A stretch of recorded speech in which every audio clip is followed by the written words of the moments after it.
તું લાવવું તો પડે ને, તું તારા પગભર થઈ જાય ને ત્યાં સુધી હું તારી મદદ કરીશ. તો ઉપાધિ કરમાં ને, અત્યારે દુઃખ સમયમાં હું તારી હારે નહીં રહું તો કોણ રહેશે કેતો તું?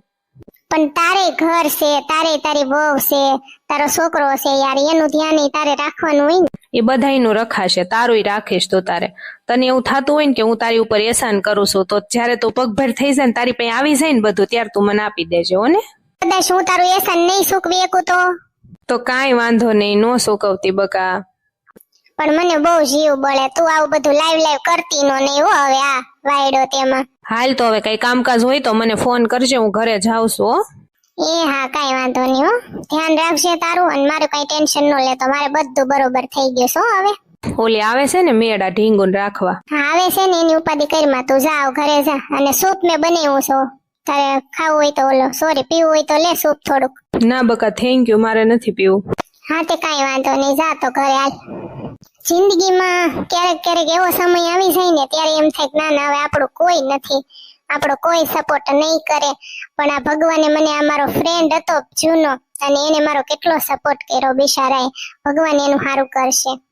જ્યારે હું હારી ગઈ હતી ને હિંમત, અને એમ થયું હતું ને હવે જિંદગીમાં કાંઈ બાકી નથી વધ્યું, ત્યારે મને એક વિચાર આવ્યો અને મારા ફ્રેન્ડને મેં ફોન કર્યો. અને બિચારો વિદેશમાં રહેશે ને, મને બધી અહીં વ્યવસ્થા કરી દીધી, રહેવાની કારવાની, મને નોકરી ગોતી દીધી. અને અત્યારે મા દીકરી કેટલું ખુશ છે. બધું જિંદગીમાં મારું જે દુઃખ હતું ને બધું ભૂલી ગઈ છું. હવે યાદ જ નથી કરવાનું, ઓનલી પોઝિટિવ વિચારવાનું છે. જિંદગીમાં હવે કંઈક કરવાનું છે, સક્સેસ થવાનું છે. પછી ભલે પસ્તાતો જોકલો. જ્યારે ભગવાન દુઃખ દે ને તો દુઃખ પાછળનું કંઈક કારણ હોય. ભગવાન આપણી પરીક્ષા લેતો હોય કે પરીક્ષા પાસ કરે છે કે નહીં, અને જો એ પરીક્ષામાં આપણે પાસ થઈ ગયા ને તો આપણી જિંદગી સવારી દે આ ભગવાન. એવો ભગવાન છે. થેન્ક યુ ભગવાન. એ તો મારું અને મારા ઢીંગુ હાટું મારે જીવવાનું છે, મારું ખુદનું ધ્યાન રાખવાનું છે, ને મારી દીકરીનું ધ્યાન રાખવાનું છે. ને એવી લાઈફ બનાવી છે ને તે દુનિયા જોતી રહી જાય. આના બાપને તો એટલો પસ્તાવો થાય ને કે મને જોવા તરસે, મારું મોઢું જોવાય તરસવા જો. એવી લાઈફ બનાવીને એટલી મહેનત કરવી છે. ઢીંગુ હાલ આપણે મા દીકરી હવે સૂપ પી લઈ દીકા. આજ તો રવિવાર છે, રજા છે, એટલે શાંતિ છે. પછી કાલ પાછમાં દીકુને મૂકીને જોબ ઉપર વહી જાશ કા ઢીંગુડી? મારી દીકુડી એ દીકુ, તારા બાપે તો મારી જિંદગી નર્ક કરી નાખી ઢીંગુડી. એવી નર્ક કરી નાખી છે ને એની વાત જ જવા દે. પણ હું મારી જિંદગી પાછી સવારી લઈશ. ગમે ત્યાંથી જિંદગીની શરૂઆત કરી શકાય. થેન્ક યુ ભગવાન. અને એક દરવાજો બંધ કરે ને તો આમાં 10 દરવાજા ખોલે. ભગવાન એટલો બધો નિર્દય નથી કે ગમે એને દુઃખ દઈને પછી નકરું દુઃખ જ રહે. પણ જો એ દુઃખને સહન કરી લીધું ને તો ભગવાન અઢળક સુખ દેવાના. મને મારું ભવિષ્ય ચોખ્ખું દેખાઈશ. મારે મારી લાઈફ બનાવીશ મારા ઢીંગુ હાટું અને મારા ખુદ હાટું. અને જીવવું છે મસ્ત. હવે કાંઈ બળેતરા કરવી નથી. હજી બલંગમાં જવાનું વાર છે. હજી પાસપોર્ટ કે લાવ્યો છો જોંગા ભાઈ? પાસપોર્ટ તો હું નથી લાવ્યો. મારા માસીનો છોકરો લઈ ગયો કે લાય મારે તારા પાસપોર્ટ માં કે બધે ફરવા જાવ વિદેશમાં લઈ ગયો છે. તો હું અહીંયા કહી દઉં કે ભાઈ મારા માસીનો છોકરો લઈ ગયો છે તો હાલશે ને? નો હાલે જોંગા, આ કઈ તમારા બાપનો બગીચો નથી. પાસપોર્ટ તો જોશે જ તે, નકર નહીં બલૂંગમાં બેહવા દે. एक्सक्यूज मी मैम, क्या मैं आपकी कोई सहायता कर सकती हूँ? ના અભી અમારે કાઈ સહાયતાની જરૂર નથી. Okay thank you. આ એરપોર્ટ બહુ સારું છે કા ગોગડા? બહુ સારું છે. પહેલી વાર આપણે જાશું પ્લેનમાં કા ગોગડી? ગોગડી મારો પાસપોર્ટ ક્યાં છે બેટા? તમાર બધાને પાસપોર્ટની મન નો ખબર હોય, તમારે ધ્યાન રખાય. ગોગડી બેટા કેટલી વાર લાગશે પ્લેનમાં જવાની? બટ પોગી જાય તો માં ઢીંગોડીને રમાડી લઉં ને મારું ઉરમ હું કરતી હશે એના ખબર અંતર પૂછી લઉં ને. બહુ જીવ બળે છે મન મારી દીકરીનો, મારી નાની દીકરી ને મારે મોટી દીકરી. હા મમ્મી તમારે ઉતાવળ છે ને અમારે ઉતાવળ છે. આમ અડધાના પાસપોર્ટ નથી ને ગરી ગયા છે.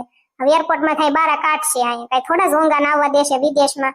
જેનો પાસપોર્ટ હશે ને એને દાવવા દેશે. ગાય ભૂંડા નો લગડાય. એરપોર્ટ છે, સુટકેસ કોઈ નહીં લઈ જાય. એથી મૂક દેન બાપા. પણ ગોગડી હવે ઝીણકીન ઝીણીઓ જ નથી આવ્યા. એ આવે છે ગોગડા હમણાં 10 મિનિટમાં પોગે એમ કીધું. ગોગડા કારે આ ઉપડવાનું છે બલૂંગ? શિબરી માસી મને નથી લાગતું કે આપણે બધા વિદેશ જઈ શકશું એમ. કારણ કે આમાં બધા ડખાવાળા જ છે. હવે સોંગાનો પાસપોર્ટ નથી સુડેલ. તારો છે કે કેમ ગોગડી એવું બોલમાં બાપા? હું તો મારો પાસપોર્ટ લાવીશું. પાસપોર્ટ લાવ્યા હોય તો જઈએ દેખે ને. તમે ભલે ને તમારો પાસપોર્ટ લાવ્યા શિબરી માસી, પણ બીજા બધા નો લાવ્યા હોય પછી બધાને હારે આપણે લઈ તો જવા પડે ને. મેં ઉરમને ફોન કરીને કહી દીધું છે બધા આવવાના છે એમ. એ નો લાવ્યા હોય તો એને નહીં લઈ જવાના. ગોગડી હું ભાગવાનો લાવીશું, હાલશે ને? તમારે જ ગમે એનું હાલશે ડોશમાં. હા ગોગડી હું તો મારો પાસપોર્ટ લાવી જ છું. મારે ઝીનકીન ફોન આવ્યો. હા બોલ ને ઝીનકુડી. એવું છે?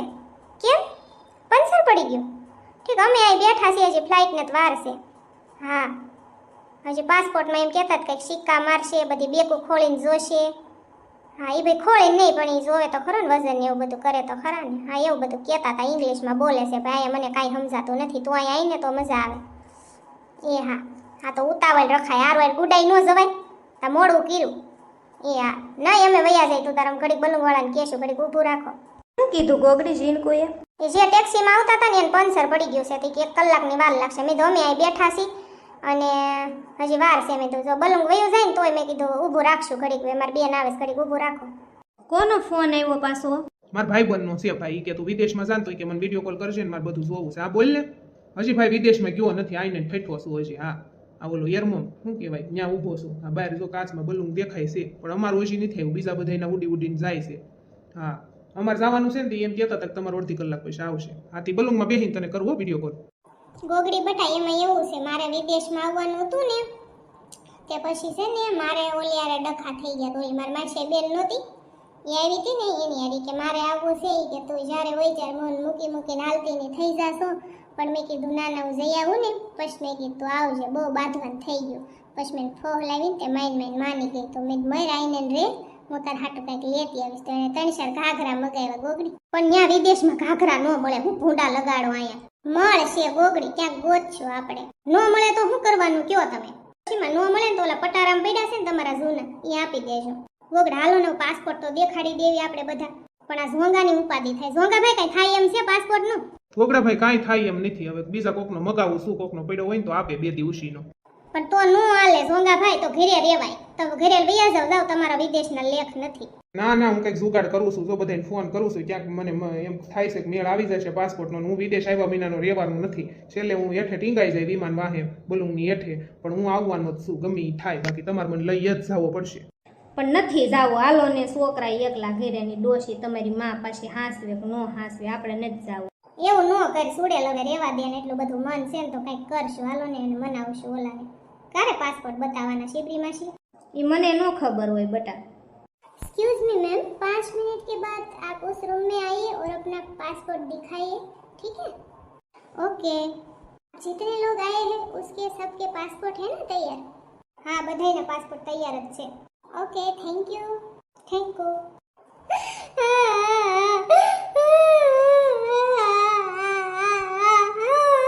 તમને હું પાછો કાળોતરો કઈડો ડોશીમાં.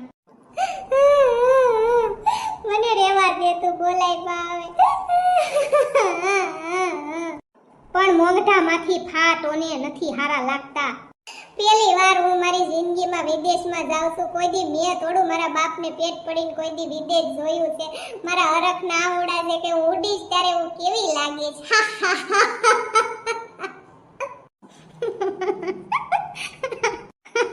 દાંત કાઢવા ને કોઈ દક ને કોઈ ટેન્શન ને બધી બળેતરા છે. આ હવે હું કહેવાય સંગ દ્વારકા પોગે થઈ કહેવાય બાપા. આપણો સ્વંગ દ્વારકા પોગી જ જાય ગોગડી બેન.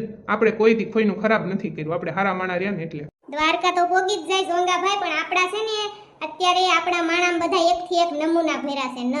નંગ હોય ને નંગમાંથી ડાયમંડ બને ગોગડી બેન. ઈ વાત તમે 100% કરી હો ઝોંગાભાઈ. લો મારા વાલા સબસ્ક્રાઇબરને કહી દઉં કેમ છો મારા વાલા સબસ્ક્રાઇબર. તો તમારે પણ હેલ્થની કાંઈ પ્રોબ્લેમ છે સ્કિન પ્રોબ્લેમ થાઇરોઇડ બીપી કાંઈ પણ નાની મોટી તકલીફ હોય તો આપણે ઝૂમ ક્લાસ ચાલુ કર્યા છે. તો ઝૂમ ક્લાસમાં તમે રૂબરૂ મારી સાથે વાત કરી શકશો. આવી કાંઈ તકલીફ હોય તો ફટાફટ મારો કોન્ટેક્ટ કરો. સ્ક્રીન ઉપર નંબર આપું છું અને નંગમાંથી ગોગડી તમને ડાયમંડ બનાવી દેશે. ગોગડી નંગ હતી પણ ડાયમંડ બની ગઈ. Okay thank you. અને એ તમારે નંગમાંથી ડાયમંડ બનવાનું રહસ્ય જાણવું હોય તો એના માટે તમારે મારા ઝૂમ ક્લાસમાં જોઈન થવું પડશે. Thank you. હું ગોગડી બીજું કે બકાવે. एक्सक्यूज मी मैम आप अपने पासपोर्ट दिखाइए और उस रूम में आइए ना मैम. चलिए गोगड़ा हालो पासपोर्ट काढो. ओले जो आवड़े केसरी બેગ છે ને એમાં છે. હાલો હાલો પાસપોર્ટ કાઢો બધા. મારો જ મારા ખિસ્સામાં જ છે.